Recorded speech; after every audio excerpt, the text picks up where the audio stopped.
Hello everyone, thank you for watching this video, which constitutes my submission and presentation for the conference.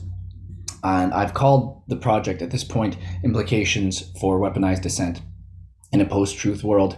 That may change. I will get into that in a brief second. Before I begin, I want to apologize for the rudimentary state of the project.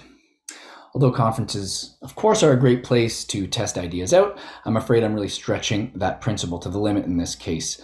I'm located in Toronto, which of course has been subject to the longest lockdowns of any jurisdiction in North America. Having two young children out of school and daycare for the better part of 2 years has really limited my output with respect to my research agenda. What I present today will be an illustration of this fact, and I'm very eager to learn from you where the many weak spots in my project are as it stands. Now, here's the general plan for the project I'm engaged in. At the outset, the project was simply to examine the linkages between the spread of misinformation in online forums with inauthentic protest, or as I describe it, protest activity that is carried out entirely for reasons external to the stated or unstated intent of the protest. And I wanted to understand these linkages, especially as it relates to the democratic rationales that support offering robust protections over each. Okay, usually defined under principles of the rights to free expression and the rights to peaceful assembly, respectively. Now, the general thesis I have arrived at by working through this project a little bit is that the regulatory measures that are used to limit the spread of online misinformation, measures that have been defended both academically as well as applied quite broadly across different jurisdictions, can be criticized on the basis of analogical reasoning backwards from the reasonable uneasiness we would have applying similar limiting measures to inauthentic protest. In other words, what I'm looking to do is relate inauthentic protest movements and the undermining quality these might have over democracy to the undermining quality that the spread of misinformation online has with respect to, democratic values. And by drawing that linkage, demonstrate that to the extent that we feel uneasy applying regulatory measures in one venue, we ought to feel uneasy applying regulatory measures in another. Okay, so I have to tackle a few different things to make my case. First, I have to explain what the democratic rationales in support of regulation are. I have to show how these rationales that are often applied to the spread of online misinformation apply also in a direct sense or a non-trivial sense to inauthentic protest. And third, I have to appeal to our intuitions around regulating inauthentic protest to argue that we should carry the same reservations concerning the regulation of the spread of misinformation online as well. Okay, so these are the things that I'll briefly do in my chat today. Let me begin first by explaining what I take the post-truth era to be. The post-truth era, as I will define it, is characterized by a pervasive skepticism in the sources of knowledge, bearing the result, of course, that no source of knowledge may be considered to have prima facie authority over any other source. Okay, the implications of what this means are most clearly observed in a common conversational form that we tend to get into of the following type. Person A suggests that the source person B appeals to establish some fact is unreliable, to which person B replies that it is no more or less reliable. Then the source person A appeals to in fact challenge the reliability of that source. Okay, so this is where we are in this kind of post-truth era. Of course, skepticism has been around as long as people have been claiming to have knowledge. It's perfectly rational, even admirable, to question the reliability of particular sources of information. And so in this respect, in many ways, the post-truth era resembles many other eras throughout our history. But what sets this era apart, and as many have pointed out in the literature, is largely due to the rise of the internet and a trio of effects that have followed from this rise. First, accessibility to information has increased exponentially. I mean, more people have greater access to more information and at an incredibly low cost. Second, information is transferred far more easily than it ever has been.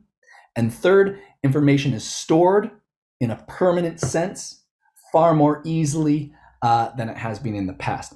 What all of this means is that individuals have access to virtually unlimited narratives that may explain any state of affairs, providing increased opportunities for them to locate external support to endorse their precognitive biases.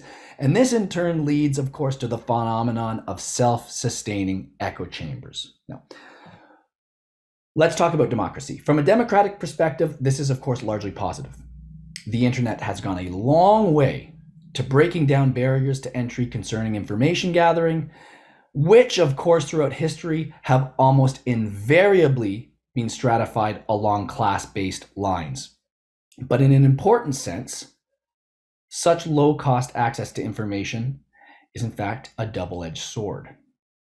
Democratic values are elevated at the same time as they are being undermined. And here is how the undermining occurs. The ideal of a democratic decision-making procedure, as I understand it, is that for any one individual to increase their influence over a given decision, they will have to convince others who have equal political standing to them of the merit of that position. That's the ideal. It may not work that way, but that's the ideal. We get others to endorse our view of the world, our view of how a decision should shake out, on the basis of persuading them to that decision through reasons. Because individuals support decisions on the basis of reasons, and because reasons are formulated on the basis of the available information, the incentive structure for those who wish to increase their influence over a given decision shifts from ensuring that the information they provide is accurate to a judgment on whether the information they provide will garner the required level of support. This is how they can increase their influence. Their interest is to garner the required level of support. And this, of course, means that the information that individuals rely on to facilitate the reasons that will support a given, that will move them to support a given decision, may well turn out to be misleading or false. This presents a problem for democracy in at least three ways. First, there is a problem from the perspective of substantively optimal outcomes, assuming that decisions made on the basis of incomplete or inaccurate information will, over time and on balance, be worse than those made on the basis of complete and accurate information. Low-cost accessibility to misinformation stands to weaken optimal decision-making. Second, even if misinformation cannot be said to lead a collective to make worse decisions than it would otherwise, it does tend to erode social capital, well documented in the empirical literature, by fostering distrust among the members of a democratic polity. This is a problem for democracy, of course, because a society that is organized around democratic principles only survives to the extent that there is at least a minimal threshold of civility met by each member, or at least a sufficient number of members. This is what I mean by civility in this context. An acquiescence or a preparedness to acquiesce to a decision, even if it goes against your own preferences, on the basis that you understand that opportunities will arise in the future where your preferences may actually be endorsed through the decision-making procedure, at which time you, of course, will expect the same acquiescence from others. So that basis of civility is undermined. Third, the spread of misinformation does impair individual autonomy in a very direct way because it commandeers the control an individual has over their own decision-making by deceiving the person into grounding their decisions on reasons that are not their own. To put it in Kantian terms, it is to treat an individual as a means to an end rather than as an end in themselves. So these are the kind of reasons that are offered in support of regulating the spread of misinformation on online platforms. And this is despite a clear recognition that doing so will limit the expressive capacity of individuals. I'm going to leave aside here for a moment whether it is a violation of an individual's rights to free expression or free speech. My question in this project is whether these same reasons, applied in a different context, are enough to support regulation over what I call inauthentic protest. Again, it is defined as protest that is carried out for reasons external to the stated or unstated aims that are conveyed by the protest movement itself. And this despite a clear recognition that doing so will limit the capacity of individuals to peacefully assemble. So, to focus the target of my analysis, let me briefly relay 3 anecdotes to you. First, on January 20th of last year, 2020, a number of young people appeared with signs supporting Meng Wanzhou outside of British Columbia Supreme Court, where the Huawei CFO was facing an extradition hearing related to fraud charges that were pending in the United States. The group were portrayed in a Central China television news report as protesters asking for Meng's freedom. But reporting on the ground returned a much different perspective. Many of the protesters had little to no knowledge of why they were there in the first place, or even the situation that Meng Wanzhou was involved in.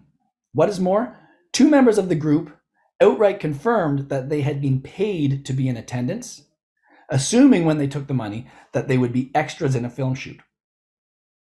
Neither could articulate who the money transfer they received came from, and Huawei and the Chinese Consulate General in Vancouver later denied having any involvement in this staged protest.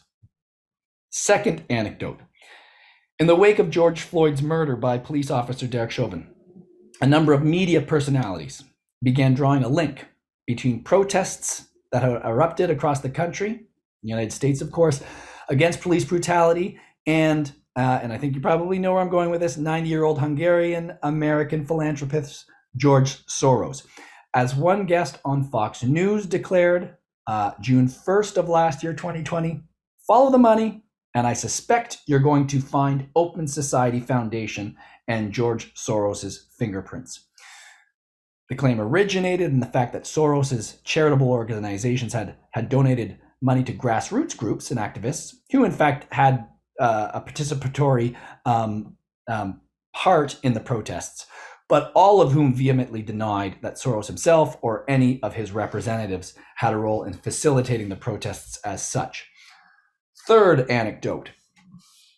Crowds on Demand is a California-based PR firm that provides clients with, and this is directly from their website, protests, rallies, flash mobs, paparazzi events, and other inventive PR stunts.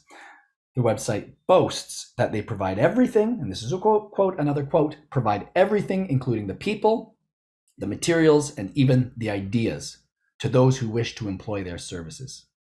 Among other events linked to the company, Crowds on Demand hired actors to lobby the New Orleans City Council on behalf of a power plant operator, as well as to protest a Masons convention that was taking place in San Francisco in 2018.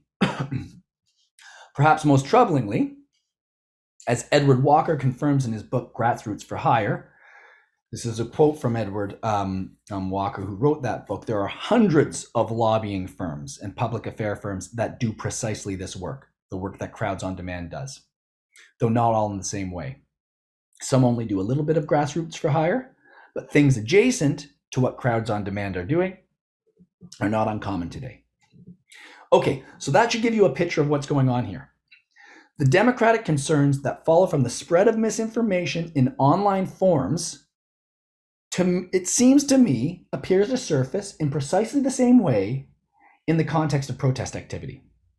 Okay, so let me now apply those concerns that I have already gone over with respect to the spread of misinformation online in the context of what I am calling inauthentic protest. Consider first the capacity of citizens to make substantively informed political choices and how that capacity is negatively impacted by inauthentic protest. Although it is undoubtedly one of the aims of a protest movement to exert outright pressure on the relevant authorities to make a decision in accordance with the will of the protesting group, another important aim, of course, well documented, is to draw attention and support that issue so that continued pressure can be exerted and ideally later translate to the ballot box, which is understood as a more democratically legitimate and in fact more stable way of achieving change. In this respect, given that one of the purposes of a protest movement is both to inform the wider citizenry of a matter of political importance and to influence the citizenry towards supporting that matter, and given my assumption that grassroots protest movements are by and large taken to be authentic by the wider population, then protest movements which do not meet the standards of authenticity, but which pose as authentic, stand to influence the wider citizenry on the basis of misleading or false information, which in turn stands to impact how optimal the outcomes of democratic decision stand to be. Okay, so that's the first parallel. Consider next the tendency of misleading information to sow distrust among citizens and in so doing to sap the social capital necessary to facilitate a duty of civility. The fact that there are some inauthentic protest movements erodes trust that any protest movement is in fact authentic. And this is evinced by the interplay between the above three anecdotes. The first and the third anecdote, which are just factually true, provide support for the second anecdote I reviewed, despite the fact that the second anecdote has largely been discredited. And yet it is the anecdote that has proliferated most fervently. We here revisit the defining characteristic of the post-truth era, where because the sources of knowledge all become subject to hyperbolic doubt, any token example of a given type can be co-opted to undermine the type itself. And since the influential effect of a protest movement will depend on its perceived authenticity, planting the seeds of distrust in relation to any protest movement will have a significant impact over neutralizing protest more generally and sowing the seeds of distrust among the citizenry. That's the second parallel between the two cases. Consider lastly the impact that inauthentic protest stands to have on concerns around individual autonomy. This is the most direct. The very intent of inauthentic protest is to move people to some course of action on the basis of deliberately misleading information. And to the extent that autonomy is only exercisable when individuals act on reasons they take as their own, deceiving an agent into acting on the basis of misleading or false information is to ensure that their reasons for action are not their own, but those of the deceiving agent. In other words, the deceiving agent, again, treats others as a means to their own end, usually of a financial nature, rather than as an end in themselves. So let me just conclude here for a second, because the parallel between the two situations, I think, is pretty clear. The very same democratic concerns that arise from the spread of online misinformation seem to arise as well in the context of inauthentic protest.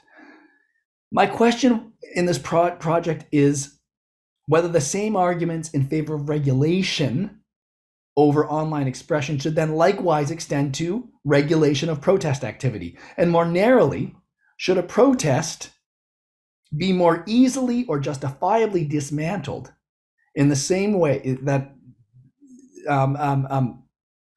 should a protest action that is known or discovered to be inauthentic, think back to the Meng Wanzhou protest, be dismantled far more easily, and for the same reasons that many jurisdictions are now arguing information that has been flagged as erroneous or false should be simply taken down from an online form. My intuition is that we would rightfully be uneasy with this idea, and what follows from this is that this should give us pause concerning how receptive we are to the regime being applied in the context of online speech, which, make no mistake, it most certainly is at present. So this is all I have for you today. I hope to get a lot of feedback. As I expressed, this is very, very early on in this project, but I'm really eager to have access to all of the expertise that is clearly part of this conference. So thank you for listening, and I look forward to chatting with you about this a little bit more at the time allotted to me. Bye, everyone.